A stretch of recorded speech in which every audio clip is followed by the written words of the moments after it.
Hold the linen high. It rises from an indigo vat like a moon from a dark sea, steaming in the cool air. The cloth is slick with leuco-indigo, pale and ghostly, then oxygen bites. The surface remembers its chemistry, and a midnight blooms outward like breath on glass. Warm alkaline vapor, the sting of ammonia, fingers stained to the cuticles, evidence on the body of the maker. Watch closely. Blue isn't painted on, it appears as if the fabric is recalling its true name. Here's our case. Was blue always there, and if so, why did so many early witnesses fail to name it? What changed when blue stopped being a rumor and became an object you could own? Start with the witness statements, the oldest ones. In Homer, the sea is wine dark, not sapphire. Skies are bright, pale, changeable, but rarely called blue. Across languages, a pattern emerges. Terms for black and white come first, then red, then green or yellow. Blue often arrives late, a linguistic afterthought. Berlin and Kay mapped that sequence like a procedural manual. And yet the eyeballs haven't changed. S-cones tuned near 420 nanometers have been waiting since we left the trees. Culture tunes the labels, not the receptors. Russian splits light blue and dark blue, Goluboy and Cine, while the Himba carve the spectrum along different fault lines entirely. It's categorical perception, where language draws the border, the mind builds the fence. So why hesitate over the color that rules the sky and sea? Because the sky's name is physics, not pigment. Rayleigh scattering loads the firmament with short wavelengths, but that blue is pure light, untouchable, unbottleable. To own a color, you need custody. Enter the chain of evidence, stone and glass. Lapis lazuli travels from Sarisang, pried out of Afghan mountains and smuggled into royal palates. Ground at the Muller, washed and sifted, ultramarine was once dearer than gold. The Virgin's robe in medieval altarpieces wasn't just devotion, it was accounting. Blue meant wealth made visible. Far earlier, Egyptian blue, calcium copper tetrasilicate, CaCuC 4010, leaps from the kiln, sand, copper, lime, fire. The first synthetic blue in history, a glass ceramic so stable it still glows under infrared 2 millennia later, like an old testimony that fluoresces when you shine the right light. Then cobalt joins the docket.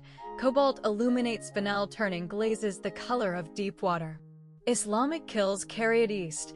Chinese potters perfect it in blue and white porcelain. A continent learns to read status in the hue of a bowl. But stone and glass stay on walls and shelves. To walk in blue, you need the cloth. Indigo and its cousin woad are vat dyes, a trick and a ritual.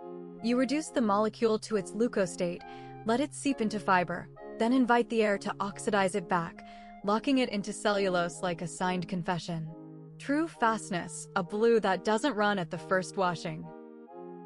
The craft migrates, from India's dye pits to West African compounds where women keep the vats alive like sleeping animals, to Japan's azome houses, into European guilds where recipes are guarded with silence and lie.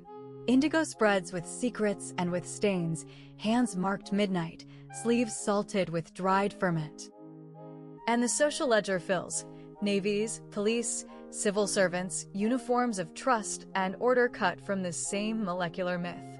We stitched stability into the fabric and called it authority. Then come the accidents and the engines. Berlin, 1704, a dyer chasing a red ends up with a blue that refuses to fade. Prussian blue, ferric ferrocyanide, arrives by mistake and stays on purpose. Suddenly artists and printers have a reliable, mass-producible blue that behaves in oil, in ink, in watercolor. In 1828, chemists democratize the sacred. Synthetic ultramarine ends the reign of lapis. Mary's robe walks off the gilded altar and onto ordinary canvases.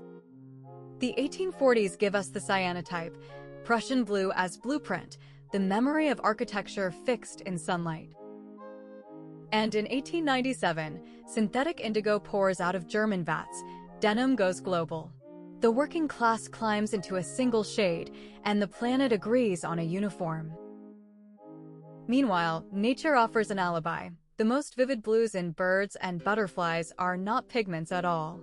Jay feathers, starling throats, morpho wings, they're microstructures, layered like cathedral windows at the scale of microns, scattering short wavelengths back at the eye.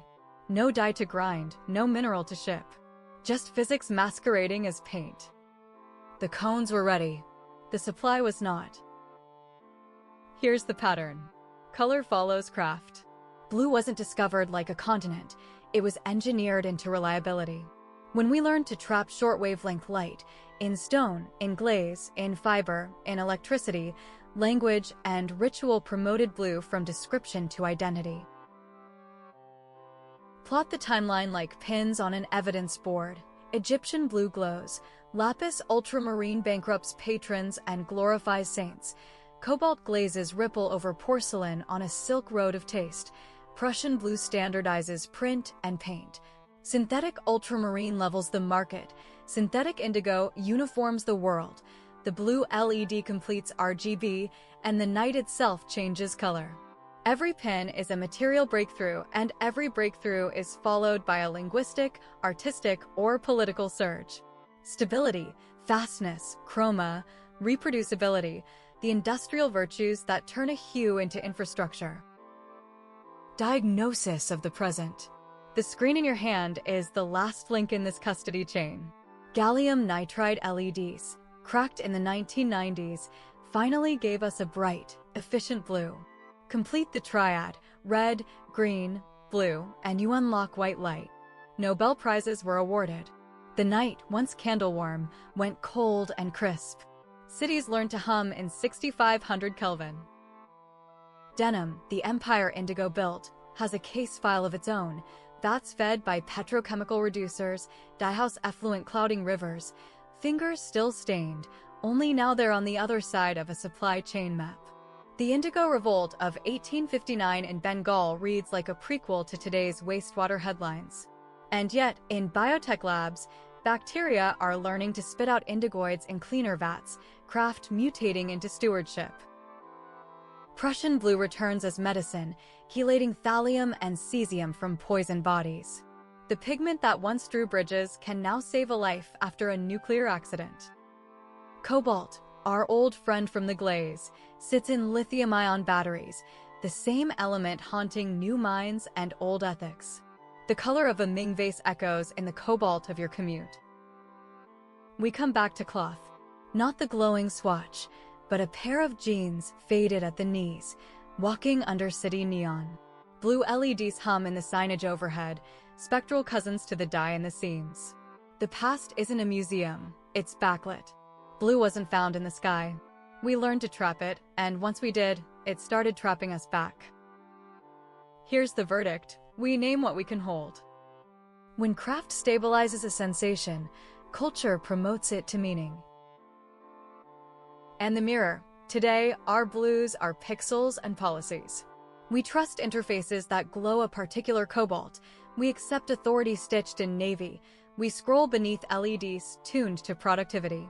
Our language of color still follows the custody of materials, now metals, semiconductors, and code.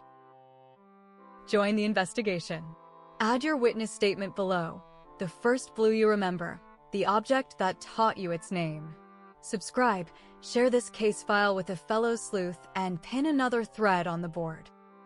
The legacy question, the one no search engine can answer.